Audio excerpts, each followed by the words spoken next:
Tidak ada. Tidak ada perjuangan, tidak ada jelas. Seorang pedagang es kelapa di Bekasi, Jawa Barat mengamuk tak terima saat kiosnya ditertibkan.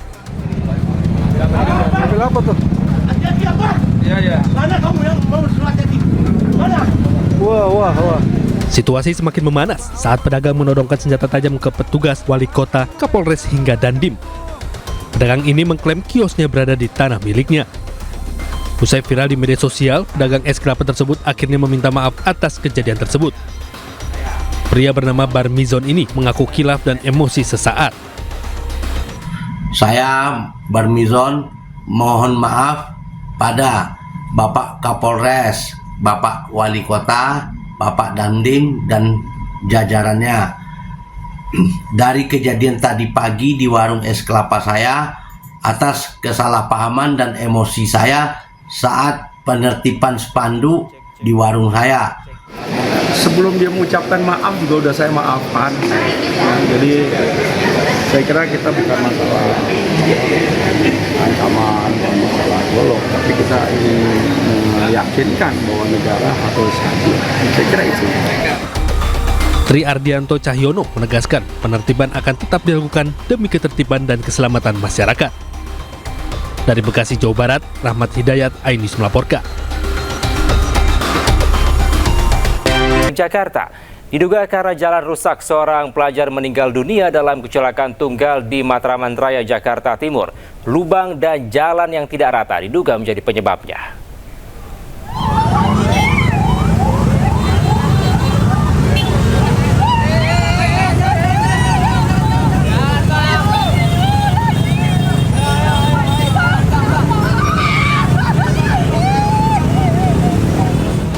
Aldi Surya Putra, seorang pelajar sekolah menengah kejuruan meninggal dunia dalam kecelakaan tunggal saat berangkat ke sekolah mengendarai sepeda motor di Jalan Matraman Raya, Jakarta Timur, Senin pagi. Peristiwa ini terjadi saat arus lalu lintas di lokasi masih relatif lengang. Korban sudah tergeletak di jalan saat keluar dari gang menuju Jalan Matraman Raya. Sejumlah pengendara yang melintas menghentikan laju kendaraan lain untuk mencegah kecelakaan susulan. Diduga kondisi jalan yang tidak rata yakni lubang dan tambalan aspal menjadi salah satu faktor penyebab kecelakaan di lokasi tersebut. Akibat kejadian ini, arus lalu lintas di Jalan Matraman Raya sempat mengalami kepadatan saat petugas melakukan evakuasi korban dari lokasi kejadian. Dari pertama awal jalan dia ikutin recovery 2, ikutin recovery ring-ringan. Mungkin di situ dia kencang, ingin dari lubang tuh, kena lubang, hilang keseimbangan, jatuh langsung, nusuk gini palanya. Berapa orang makan? Lawan? Berapa orang? Iya dong, sendiri. Yang putih ini? Bukan. Dia kencang bawahnya.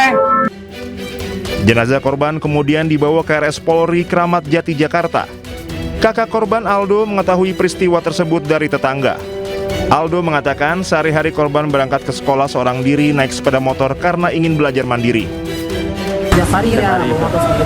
Biasanya kan sebelum dia punya motor kan memang saya yang anterin. Cuman kan karena memang katanya dia mau mandiri, yaudah dia beli motor, akhirnya dia sekarang tuh kalau sekolah sendiri bawa motor.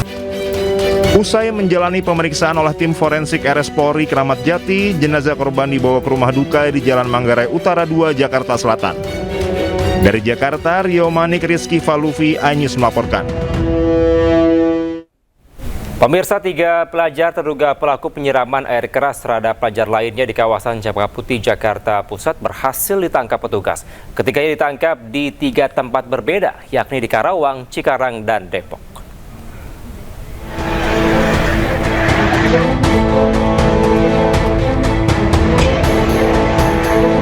Pengejaran 3 pelajar SMA terduga pelaku penyiraman air keras akhirnya membuahkan hasil. Ketiga pelaku penyiraman air keras ditangkap di 3 tempat yang berbeda. Sebelumnya mereka sempat melarikan diri usai videonya viral di media sosial. Namun sikap kooperatif dari para keluarga membuat ketiganya berhasil diamankan tanpa perlawanan. Sampai dengan saat ini berdasarkan hasil pemeriksaan adalah random ya. Jadi ketiga pemuda ini melihat pemuda lain yang menggunakan seragam alma mater sekolah lain, kemudian langsung ingin menyiram saja. Jadi dari ketiga pelaku ini 2 orang masih di bawah 18 tahun atau di bawah umur, 1 orangnya sudah 18 tahun. Jadi berawal dari yang bernama D, itu pemilik motor juga pemilik dari cairan tersebut ya, karena dia mengambil dari sekolahnya. Kemudian yang membawa motor namanya F, kemudian yang menyiram itu namanya A. Nah, yang A ini juga sudah lebih dari 18 tahun, juga kemungkinan kita tidak, atau sudah kita hitung dewasa. Kini ketiga terduga pelaku masih menjalani pemeriksaan dan terancam hukuman 3 tahun penjara. Namun, jika korban mengalami luka berat, maka ketiganya terancam hukuman 5 tahun penjara. Dari Jakarta, Rani Sanjaya, iNews melaporkan. Tidak terima ditegur main drum siang dan malam, bapak dan anak di Cengkareng, Jakarta Barat nekat aniaya tetangganya. Akibatnya korban terluka di bagian kepala, tangan, dan kaki.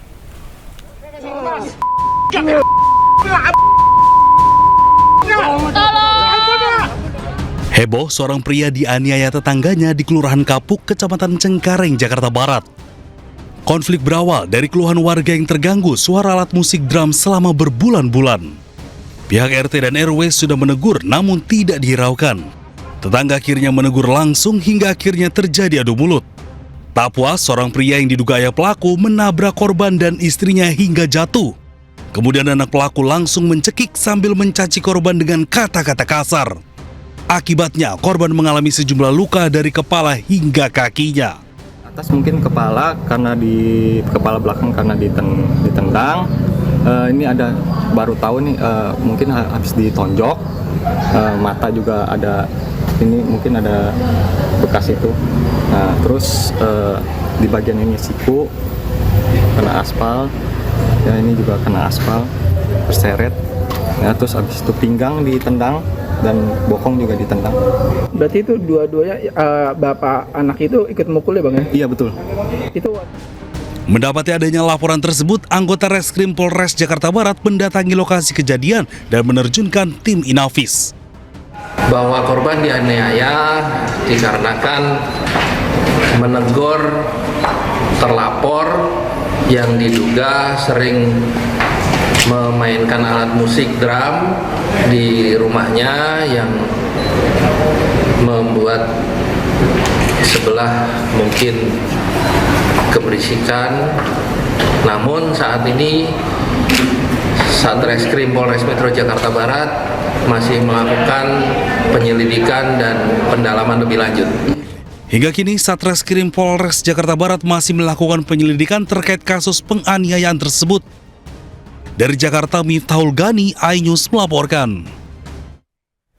Kita ke informasi lainnya, pemirsa. Sidang lanjutan mantan Wakil Menteri Ketenagakerjaan Immanuel Ebenezer terkait dugaan korupsi pemerasan pengurusan sertifikat K3 kembali digelar di Pengadilan Tindak Pidana Korupsi.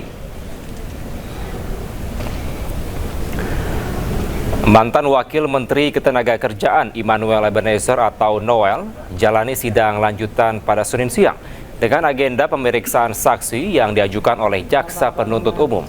Dalam kesempatan itu, Majelis Hakim sempat menegur Noel yang mencoba menjelaskan definisi operasi tangkap tangan kepada saksi.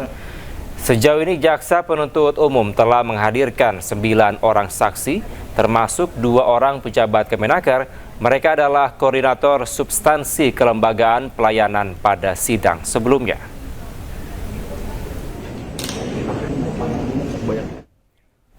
Pemirsa, sidang lanjutan kasus dugaan korupsi pengadaan laptop dengan terdakwa Nadiem Makarim kembali digelar di Pengadilan Tipikor Jakarta.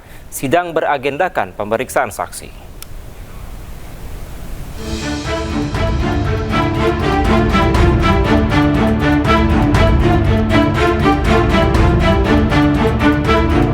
Sidang pemeriksaan saksi dalam penanganan kasus dugaan tindak pidana korupsi pengadaan laptop berbasis Chromebook yang menjerat ex-Mendikbudristek Nadiem Makarim kembali digelar di Pengadilan Negeri Tipikor Jakarta Pusat pada pukul 11 waktu Indonesia bagian Barat.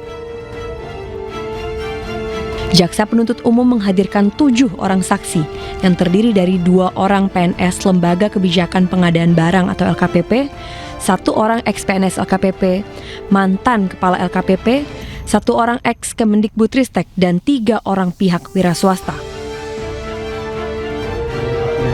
Agenda sidang difokuskan pada keterangan saksi terkait proses pengadaan barang dan jasa di Kemendikbudristek periode 2019 hingga 2022, mulai dari strategi, riset, hingga pengadaan. Bahwa tidak ada kemahalan harga laptop, dan artinya itu tidak ada kerugian negara. Jadi ada kemungkinan besar kerugian negaranya perhitungannya tidak valid. Iya, Pak. Karena yang menjamin harga SRP itu di bawah harga pasar itu adalah LKPP. Pihak Nadiem Makarim menegaskan tidak ada kemahalan harga pada pengadaan laptop berbasis Chromebook sesuai dengan keterangan saksi LKPP. Dari Jakarta, Jessica Winoto, Leman, iNews melaporkan. Pemirsa, Mahkamah Agung hentikan sementara Hakim Pengadilan Negeri Depok yang ditangkap KPK. MA juga mendukung penegakan hukum oleh KPK.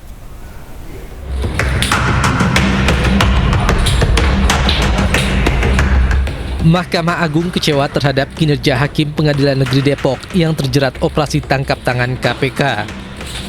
Peristiwa ini dinilai telah mencederai martabat hakim serta mencoreng kehormatan dan marwah institusi Mahkamah Agung.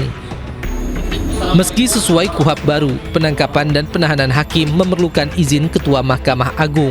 Namun izin penahanan telah diberikan dan MA menyatakan tidak akan menghalangi proses penegakan hukum. Mahkamah Agung juga akan memberhentikan sementara hakim dan aparatur Pengadilan Negeri Depok yang terjerat OTT.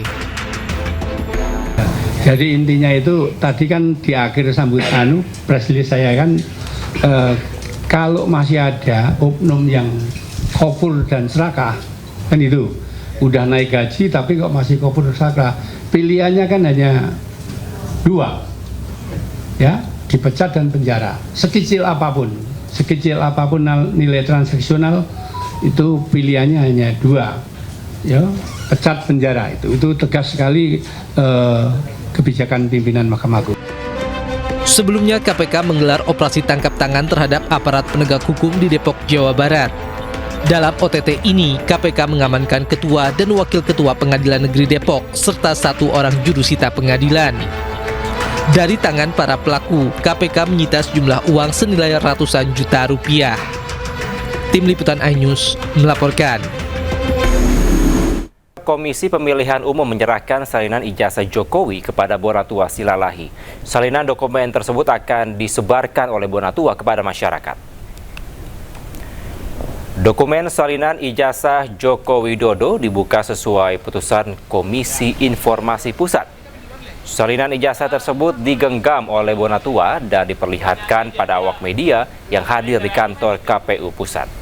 Dokumen yang diperlihatkan merupakan salinan legalisir yang didapatkan dari KPU, di mana sebelumnya terdapat perbedaan dalam bentuk salinan yang dinilai tidak lengkap. 9 item yang sebelumnya ditutup pun kini bisa dilihat dan diakses oleh masyarakat luas. Menerima salinan resmi, fotokopi ijazah, ya ini saya fotokopi ijazah terlegalisir berwarna, tanpa sensor. Menyambung kata Bang Mike tadi, ya. Inilah data ijazah pertama dari pintu depan KPU. Ya. Meskipun saya tahu, saya teliti banyak ijazah yang dari pintu belakang yang beredar, ya. Nah, ini nanti akan kita teliti, tujuannya peneliti, mohon kita dibantu ya Pak publik. Isu ijazah ini kan sudah memecah kita jadi 2-3 kubu tadi. Nanti mari kita di medsos, di mana-mana kasih data yang benar. Ya. Yang pasti jangan sampai kita menjadi fitnah. Pemirsa, Komisi Pemilihan Umum menyerahkan salinan ijazah Jokowi kepada Bonatua Silalahi. Dan untuk membahas lebih dalam telah bergabung bersama kami Bonatua Silalahi, pengamat kebijakan publik dan Ketum Relawan Jokowi Mania Andi Aswar. Selamat malam, abang-abang semuanya. Malam, Bang Kelvin. Baik, saya mau ke Bang Bonatua. Bang Bonatua, tadi siang Anda telah menerima salinan ijazah Jokowi dari KPU. Apa langkah Anda selanjutnya? Ya, tentunya baik, terima kasih ya Pak Kevin dan pemirsa. Tentunya yang diserahkan KPU hari ini kan lengkap dari yang sebelumnya diterima. Sebelumnya kan dikasih tapi ditutupin 9 item ya. Sekarang itu diserahkan sudah full. 9 item sudah dikasih tunjuk.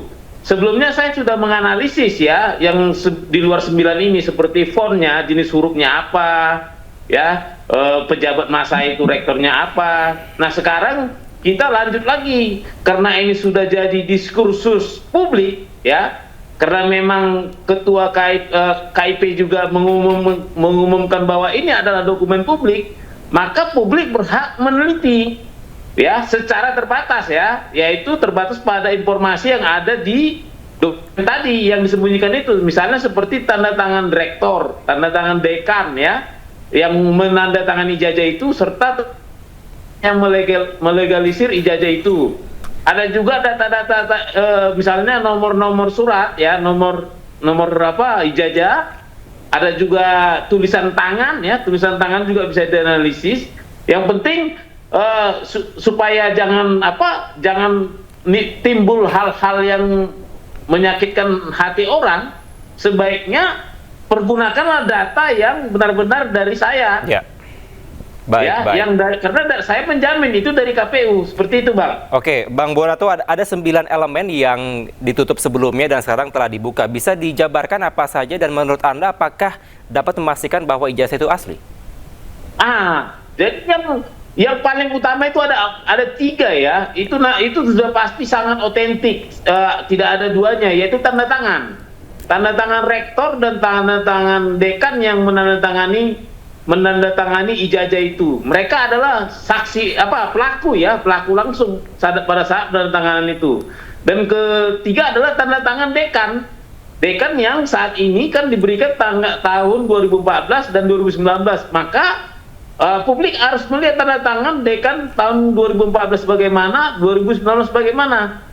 Itu kan mungkin karena dekan ya, biasanya tanda tangannya juga di mana-mana sudah banyak ya. Saya yakin itu. Misalnya di dokumen-dokumen wisuda, di ijazah-ijazah angkatan yang tamat di situ, atau mungkin ada yang melegalisir di tahun segitu. Yeah. Nah, untuk yang lain itu misalnya nomor ijazah, mungkin itu lebih sifat ke dokumen forensik ya. Seperti itu, Bang. Baik, saya mau ke Bang Andi. Bang Andi, ini salinan ijazah Jokowi sudah go publik. Tanggapan Anda? Ya, terima kasih Kevin. Ya, kalau sudah go publik kan sudah memang sejak dari Pilkada di Solo ya, wali kota sampai Pilpres yang sudah dokumen publik, karena itu kan syarat utama untuk maju dalam kontestasi sebagai pejabat publik ya, baik wali kota, gubernur, pun presiden, Pilpres itu sendiri. Kalau kita melihat ya, bahwasanya itu di situ adalah ijazah Pak Jokowi itu sama ya, kayak seperti yang diperlihatkan waktu di gelar perkara khusus, dan juga itu dengan versinya Dian Sandi ya, yang dengan scan tapi yang berwarna. Yang ini kan fotokopi tapi dilegalisir ya, oleh pejabat berwenang dari Universitas Gadjah Mada, dan ini sebetulnya menandakan bahwa ini adalah asli ya, ijazah asli yang kemudian difotokopi kemudian dilegalisir, dan ini menandakan bahwa ini perwakilan dari ijazah asli yang ada dipegang oleh pemilik ijazah itu sendiri. Nah, untuk itu tidak bisa lagi katakanlah bahwa itu adalah sesuatu yang direkayasa dan sebagainya, karena itu bisa dicek langsung baik di UGM ya, bagaimana kapan diterbitkan ya, dilegalisir dan sebagainya. Benar kata Pak Bonatua tadi bahwasanya ya tanda tangan rektor, kemudian tanda tangan dari dekan ya, kemudian juga nama dari ijazah dan juga nomor register, foto ya. Dan juga yang menarik itu kan kalau selalu kan diperdebatkan itu mengenai logo dari UGM itu kan dikatakan kalau menurut Suryo bahwa logonya itu tidak metot dan sebagainya, bahwa itu harus bulat. Padahal sebelum 1993 itu semua logo dari UGM itu seluruh di ijazah tidak ada bakunya gitu. Artinya rata-rata itu adalah segi 5. Jadi ini sudah menandakan bahwa ijazah Pak Jokowi itu ada, dan ijazah Pak Jokowi itu asli apa? Oke, saya mau ke Bang Bonatua. Bang, Anda bisa pastikan apakah ijazah atau salinan ijazah yang Anda terima ini sama dengan apa yang beredar di media sosial? Tentunya dengan keterbatasan saya ya, tapi secara visual itu sama ya, tanda tangannya juga sama persis sebenarnya. Karena begini Bang Kelvin ya, kebetulan yang diberikan di medsos itu oleh Bang Dian Sandi itu kan bentuknya tidak hasil scan. Jadi ada sedikit perubahan struktur. Jadi kalau kita timpakan tanda tangan itu pasti tidak mirip. Seperti itu. Mungkin samplingnya punya Bang Andi bisa, karena Bang Andi sudah ngasih yang bentuk 4 dimensi ya, yang proporsional. Tapi dari pengamatan kita mungkin nanti bisa dibandingkan oleh publik, itu sama. Baik. Ya, foto juga sama. Hanya memang tadi proporsionalnya agak berbeda karena memang angle-nya berbeda. Kalau yang dikasih ke saya kan angle-nya scan. Sementara yang beredar di medsos angle-nya foto mungkin dari sudut tertentu. Seperti itu. Baik, berarti kalau misalkan sama dengan apa yang beredar di media sosial, berarti untuk para tersangka Roy Suryo CS ini bisa dipertimbangkan apa yang telah dianalisis sebelumnya terkait ijazah ini? Dari awal memang saya bilang bahwa sampling mereka itu sama persis ya, mirip ya waktu itu ya dengan yang saya dapat di KPU yang waktu zaman disembunyikan 9 item. Tapi dengan ada 9 item ini, itu jadi ternyata saya jadi yakin bahwa itu identik ya, bukan hanya mirip lagi, identik. Artinya kesimpulannya ya mungkin sampel analisis mereka, data mereka saya tidak ragukan lagi. Cuman masalahnya kan urutan penelitian kan banyak ya Bang Kelvin ya. Dari ada analisis dari data, analisis data sampai kesimpulan. Saya nggak tahu mungkin kaitannya dengan masalah hukum ya. Tapi yang jelas saya bilang bahwa data itu adalah identik. Seperti itu. Data informasinya.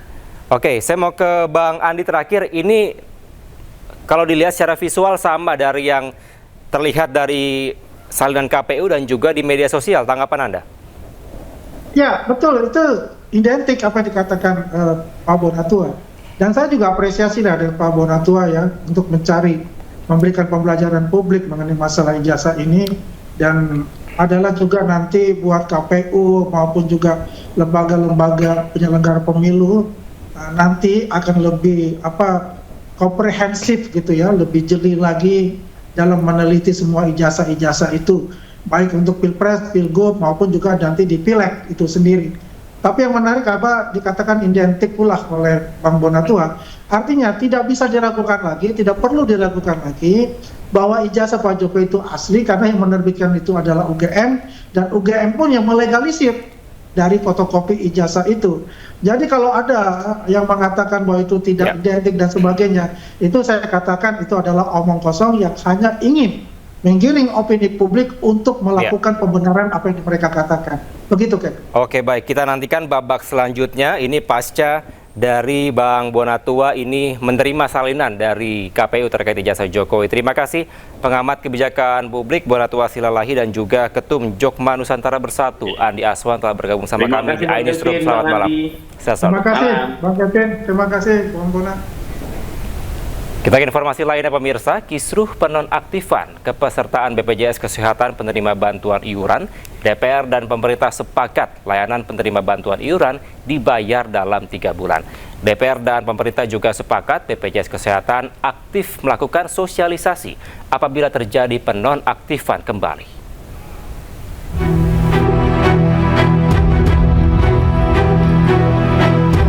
Pimpinan DPR RI memanggil pemerintah membahas penonaktifan kepesertaan BPJS Kesehatan segmen penerima bantuan iuran jaminan kesehatan. Rapat ini dihadiri Menteri Sosial Saifullah Yusuf, Menteri Kesehatan Budi Gunadi Sadikin, Menteri Keuangan Purbaya Yudi Sadewa, dan Direktur Utama BPJS Kesehatan Ali Gufron Mukti. Wakil Ketua DPR RI Sufmi Dasko Ahmad mengatakan, Dewan Perwakilan Rakyat RI bersama pemerintah menyepakati dalam jangka 3 bulan ke depan semua layanan kesehatan tetap dilayani dan jaminan kesehatan nasional segmen penerima bantuan iuran dibayarkan pemerintah.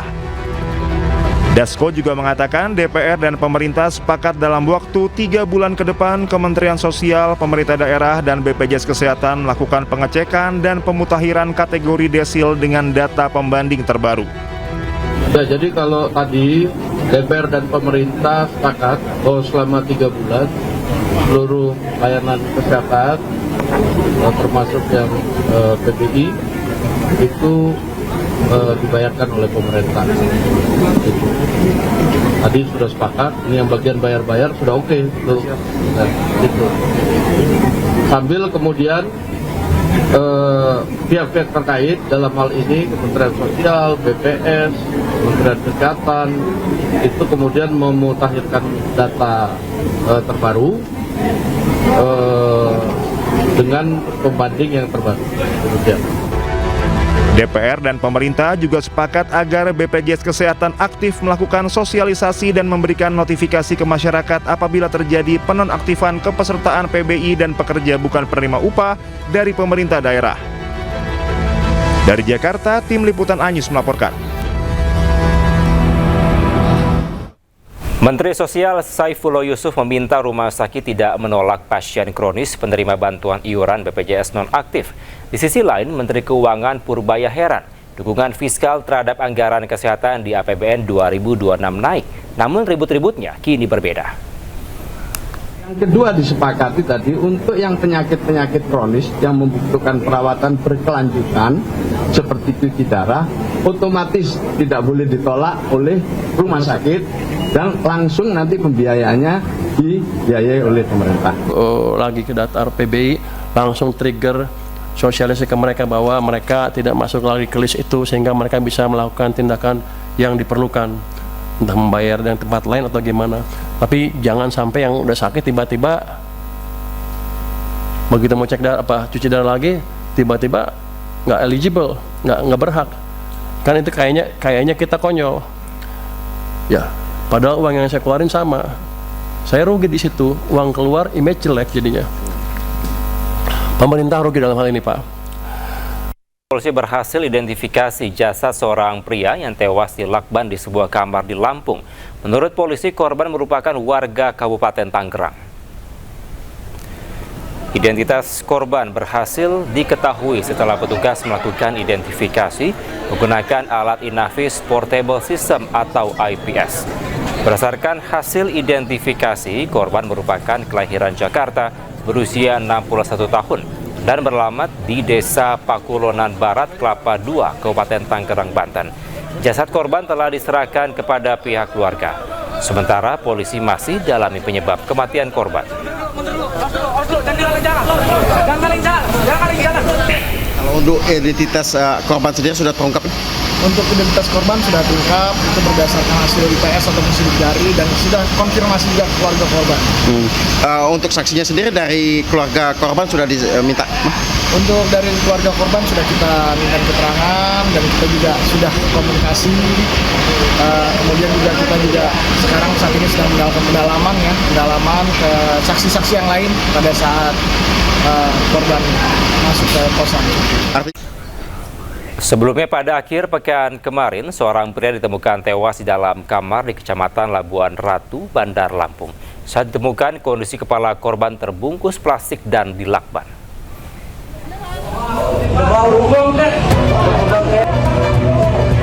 Seorang pria ditemukan tewas di dalam sebuah kamar penginapan di Kecamatan Labuan Ratu, Bandar Lampung. Awalnya pemilik penginapan curiga lantaran korban tak kunjung keluar. Pemilik lalu mengajak warga mendobrak pintu kamar. Ternyata korban sudah tak bernyawa terbaring di atas kasur dengan kondisi kepala korban terbungkus plastik dan dilakban. Petugas masih melakukan identifikasi terhadap jasad korban dan memeriksa saksi-saksi serta rekaman kamera CCTV untuk mengungkap penyebab kematian korban. Untuk sementara kami masih melakukan identifikasi dulu ya di rumah sakit umum. Setelah ini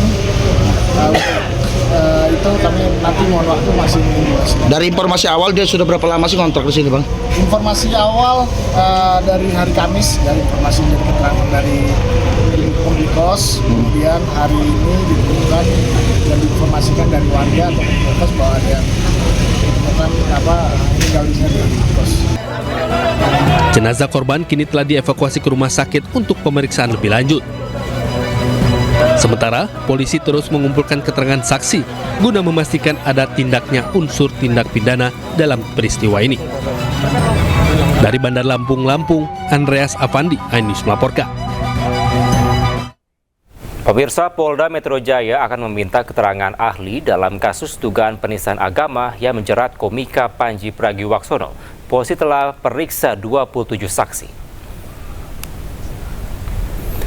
Kabid Humas Polda Metro Jaya, Kombes Pol Budi Hermanto menjelaskan, pemeriksaan saksi dan ahli dilakukan untuk mendalami materi terkait latar belakang dan tujuan show mensrea. Sejauh ini polisi telah periksa 27 saksi termasuk terlapor Panji Pragiwaksono. Pada Jumat lalu, Panji penuhi panggilan Polda Metro Jaya. Panji dicecar 63 pertanyaan.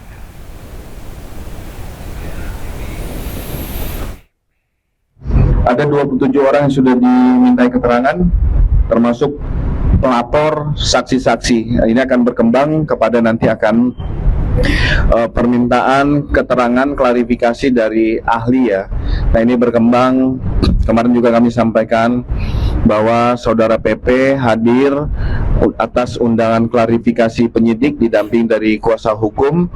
Kita beri ruang kepada teman-teman penyidik untuk mendalami perkara ini. Kita ke informasi lainnya, pemirsa. Presiden memberikan arahan dalam Rapim TNI Polri di Istana Kepresidenan Jakarta. Dalam arahannya, Presiden meminta TNI Polri harus selalu hadir membantu masyarakat.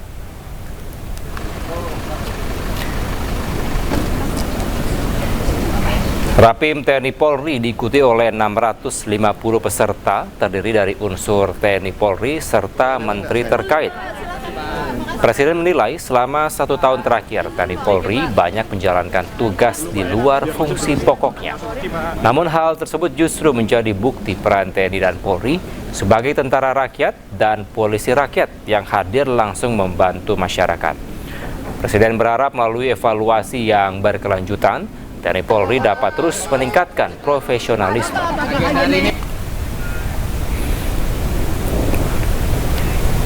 Informasi berikutnya, pemirsa, Thomas Jiwandono resmi dilantik menjadi Deputi Gubernur Bank Indonesia periode 2026 hingga 2031. Pengambilan sumpah jabatan dilakukan langsung oleh Ketua Mahkamah Agung dan disaksikan oleh sejumlah pejabat negara.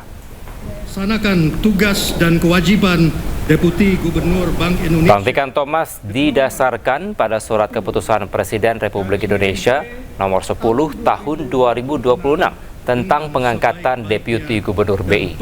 Dalam sumpahnya, Thomas menyatakan kesediaannya untuk tidak menjanjikan atau memberikan sesuatu kepada siapapun, serta tidak menerima imbalan dalam bentuk apapun dalam menjalankan tugasnya.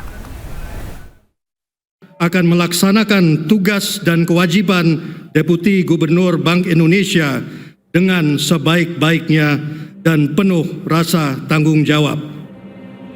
Saya berjanji bahwa saya akan setia terhadap negara, konstitusi, dan haluan negara.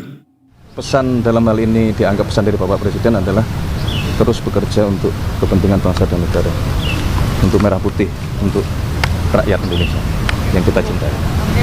Apapun itu, tugas kita berbeda-beda, di bidang apapun, selalu beliau menekankan mari kita bekerja dengan penuh rasa cinta tanah air. Termasuk kepada Pak Thomas Jiwandono, dan mungkin dalam kesempatan ini kita juga menyampaikan terima kasih atas pengabdian beliau selama menjadi Wakil Menteri Keuangan dan sekarang. Pemirsa, Gubernur DKI Jakarta Pramono Anung mendukung rencana Presiden Prabowo Subianto membangun gedung MUI di kawasan Bundaran HI Jakarta. Presiden akan siapkan lahan 4.000 meter untuk membangun gedung MUI. Dan pemirsa, usai sudah kebersamaan kita dalam iNewsroom hari ini. Temukan informasi terbaru lainnya di www.inews.id.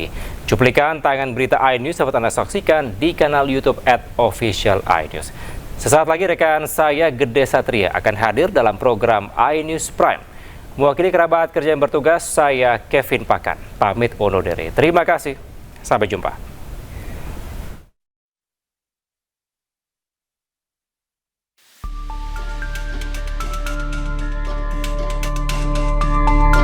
Gubernur DKI Jakarta Pramono Anung akan menindaklanjuti arahan Presiden ingin membangun gedung Majelis Ulama Indonesia di kawasan Bundaran HI Jakarta. Rencana gedung MUI itu akan menggunakan bekas kantor Kedutaan Besar Inggris. Selain itu, Pramono menegaskan pembangunan gedung akan dikerjakan sepenuhnya oleh pemerintah pusat. Nantinya pembangunan gedung baru akan mentaati prinsip dan ketentuan cagar budaya yang berlaku. Pemerintah DKI Jakarta menindaklanjuti arahan Presiden kalau memang Presiden ingin membangun di gedung apa yang dulu dipakai oleh Kedutaan Besar Inggris. Jadi intinya itu, tetapi memang seperti diketahui di tempat itu telah ditetapkan menjadi heritage nasional provinsi. Maka dengan demikian kalau harus ada pembangunan gedung, tentunya peraturannya yang harus kita jalankan tetapi tidak melanggar prinsip dan arahan yang dilakukan oleh Bapak Presiden untuk membangun gedung itu. Untuk urusan pembangunan tentunya menjadi kewenangan pemerintah pusat. Tetapi persyaratan lapangannya pemerintah DKI Jakarta akan memberikan support. Bapak Prabowo Subianto, kami persilahkan. Sebelumnya pada pidato di acara pengukuhan pengurus Majelis Ulama Indonesia, Presiden Prabowo Subianto menyebut akan siapkan lahan 4.000 meter di kawasan Bundaran HI Jakarta. Bahwa saya sebagai Presiden Republik Indonesia, saya telah menyediakan lahan di depan Bundaran HI sebesar kurang lebih 4.000 meter untuk gedung bagi MUI. Prabowo mengungkap di lahan tersebut akan dibangun gedung 40 lantai untuk MUI dan badan umat Islam lain termasuk ormas-ormas Islam. Dengan tema bersatu dalam munajat untuk Tim Liputan iNews melaporkan. Terima kasih.